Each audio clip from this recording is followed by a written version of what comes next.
Okay, this is the final kind of mini chapter within part one. The heavyweight champion of the schoolyard.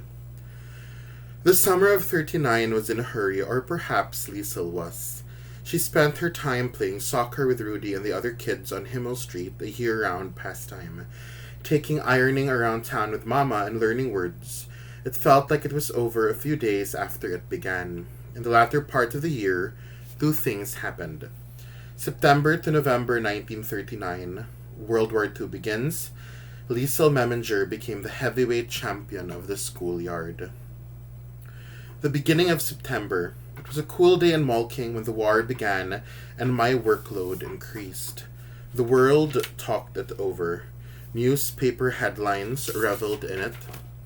The Führer's voice roared from German radios. We will not give up, we will not rest, we will be victorious. Our time has come. The German invasion of Poland had begun and people were gathered everywhere, listening to the news of it. Munich Street, like every other main street in Germany, was alive with war. The smell, the voice, rationing had begun a few days earlier, the writing on the wall, and now it was official. England and France had made their declaration on Germany. To steal a phrase from Hans Huberman, the fun begins. The day of the announcement, Papa was lucky enough to have some work. On his way home, he picked up a discarded newspaper, and rather than stopping to shove it between paint cans in his cart, he folded it up and slipped it beneath his shirt. By the time he made it home and removed it, his sweat had drawn the ink onto his skin. The paper landed on the table, but the news was stapled to his chest, a tattoo. Holding the shirt open, he looked down in the unsure kitchen light. What does it say? Liesel asked him. She was looking back and forth from the black outlines on his skin to the paper. Hitler takes Poland, he answered, and Hans Huberman slumped into a chair. Deutschland über alles, he whispered, and his voice was not remotely patriotic. The face was there again, his accordion face. That was one war started. Liesel would soon be in another. Nearly a month after school resumed, she was moved up to her rightful year level. You might think this was due to her improved reading, but it wasn't. Despite the advancement, she still read with great difficulty. Sentences were strewn everywhere. Words fooled her. The reason she was elevated had more to do with the fact that she became disruptive in the younger class. She answered questions directed to other children and called out. A few times she was given what was known as a Watchen, pronounced Varchen, in the corridor. A definition, Varchen, a good hiding. She was taken up, put in a chair at the side, and told to keep her mouth shut by the teacher, who also happened to be a nun. At the other end of the classroom, Rudy looked across and waved. Liesel waved back and tried not to smile. At home, she was well into reading the Gravedigger's Handbook with Papa. They would circle the words she couldn't understand and take them down to the basement the next day. She thought it was enough. It was not enough. Somewhere at the start of November, there were some progress tests at school. One of them was for reading. Every child was made to stand at the front of the room and read from a passage the teacher gave them. It was a frosty morning, but bright with the sun. Children scrunched their eyes. A halo surrounded the Grim Reaper nun, Sister Maria. By the way, I like this human idea of the Grim Reaper. I like the scythe, it amuses me. In the sun-heavy classroom, names were rattled off at random. Waldenheim, Lemon, Steiner. They all stood up and did a reading, all at different levels of capability. Rudy was surprisingly good. Throughout the test, Liesel sat with a mixture of hot anticipation and excruciating fear. She wanted desperately to measure herself, to find out once and for all how her learning was advancing. Was she up to it? Could she even come close to Rudy and the rest of them? Each time Sister Maria looked at her list, a string of nerves tightened in Liesel's ribs. It started in her stomach, but had worked its way up. Soon it would be around her neck, thick as rope. When Tommy Muller finished his mediocre attempt, she looked around the room. Everyone had read. She was the only one left. Very good, Sister Maria nodded, perusing the list. That's everyone. What? No. A voice practically appeared on the other side of the room. Attached to it was a lemon-haired boy whose bony knees knocked in his pants under the desk. He stretched his hand up and said, "Sister Maria, I think you forgot Liesel." Sister Maria was not impressed. She plonked her folder on the table in front of her and inspected Rudy with sighing disapproval. It was almost melancholic. Why, she lamented, did she have to put up with Rudy Steiner? He simply couldn't keep his big mouth shut. Why? No, she said with finality. Her small belly leaned forward with the rest of her. I'm afraid Liesel cannot do it, Rudy. The teacher looked across for confirmation. She will read for me later. The girl cleared her throat and spoke with quiet defiance. I can do it now, sister. The majority of other kids watched in silence. A few of them performed the beautiful childhood art of snickering. The sister had had enough. No, you cannot. What are you doing? For Liesel was out of her chair and walking slowly, stiffly, toward the front of the room. She picked up the book and opened it to a random page. All right, then, said Sister Maria. You want to do it? Do it. Yes, sister. After a quick glance at Rudy, Liesel lowered her eyes and examined the page. When she looked up again, the room was pulled apart and squashed back together. All the kids were mashed right before her eyes, and in a moment of brilliance, she imagined herself reading the entire page in faultless, fluency-filled triumph. A key word, imagined. Come on, Liesel, Rudy broke the silence. The book thief looked down again at the words. Come on, Rudy mouthed it this time. Come on, Liesel. Her blood lounded. The sentences blurred. The white page was suddenly written in another tongue, and it didn't help that tears were now forming in her eyes. She couldn't even see the words anymore.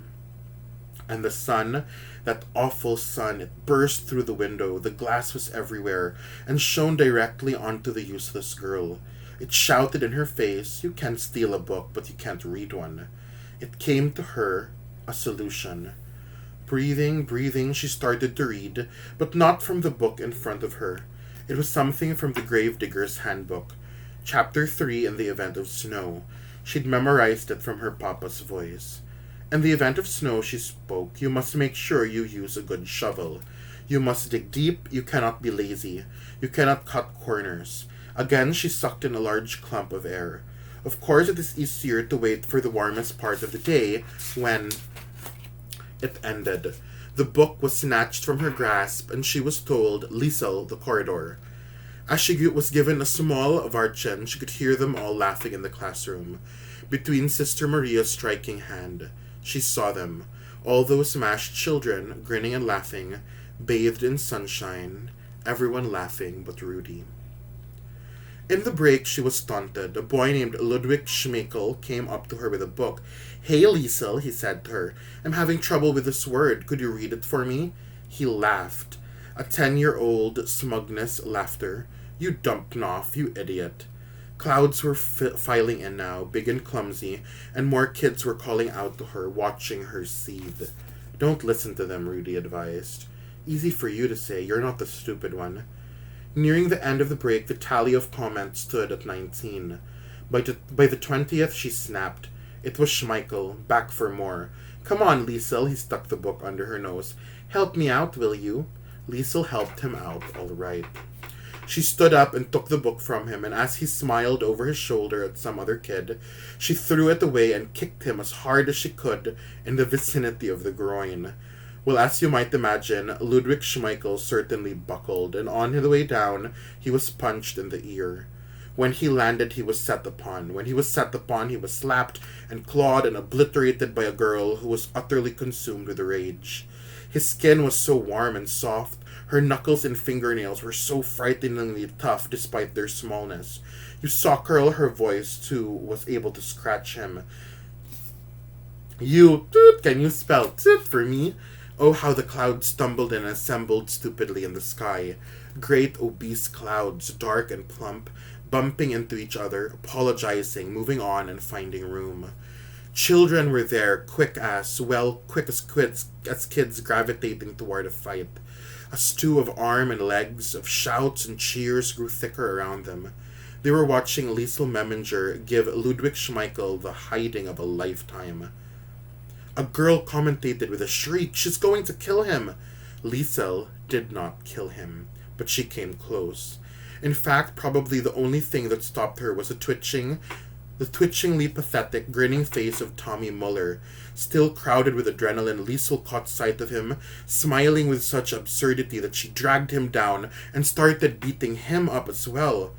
"What are you doing?" he wailed, and only then, after the third or fourth slap and a trickle of bright blood from his nose, did she stop.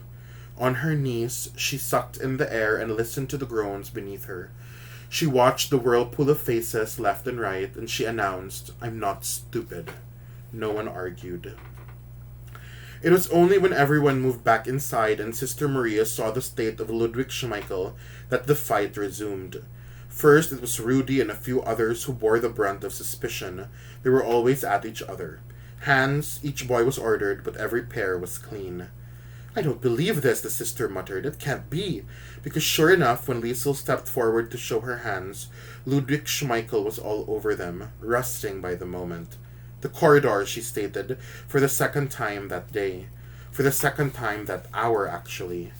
This time it was not a small Varchen, it was not an average one. This time it was the mother of all corridor Varchens, one sting of the stick after another, so that Liesel would barely be able to sit down for a week, and there was no laughter from the room, more the silent fear of listening in. At the end of the school day, Liesel walked home with Rudy and the other Steiner children. Nearing Himmel Street in a hurry of thoughts, a culmination of misery swept over her. The failed recital of the Gravedigger's Handbook, the demolition of her family, her nightmares, the humiliation of the day. And she crouched in the gutter and wept. It all led here. Rudy stood there, next to her. It began to rain, nice and hard. Kurt Steiner called out, but neither of them moved.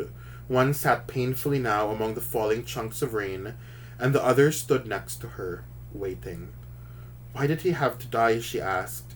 But still Rudy did nothing. He said nothing. When finally she finished and stood herself up, he put his arm around her, best buddy style, and they walked on. There was no request for a kiss, nothing like that. You can love Rudy for that, if you like. "Just don't kick me in the eggs." That's what he was thinking, but he didn't tell Liesel that. It was nearly 4 years later that he offered that information. So, we really see here Liesel blowing up, and Liesel really giving in to her rage of losing her brother, It was the kids calling her stupid because she couldn't read. But that desire to read comes from her wanting to learn how to read the book that she stole the day her brother was buried. So, the rage she had in beating up her classmates, it came from the sorrow she felt of losing her brother, Because she mentioned here, like when she broke down and cried, she said, "Why did he have to die?" So, the emotion of her crying is really rooted in her losing her brother, and her losing her brother moved to a desire to read the book, and the desire to read the book led to anger when people called her stupid because she couldn't read, and that anger was what made her beat up the kids. So it's all connected, all of her emotions really come from that day that death saw her for the first time. For now, Rudy and Liesel made their way onto Himmel Street in the rain. He was the crazy one who had painted himself black and defeated the world. She was the book thief without the words. Trust me, though, the words were on their way, and when they arrived, Liesel would hold them in her hands like the clouds, and she would wring them out like the rain. That is the end of part 1 of The Book Thief.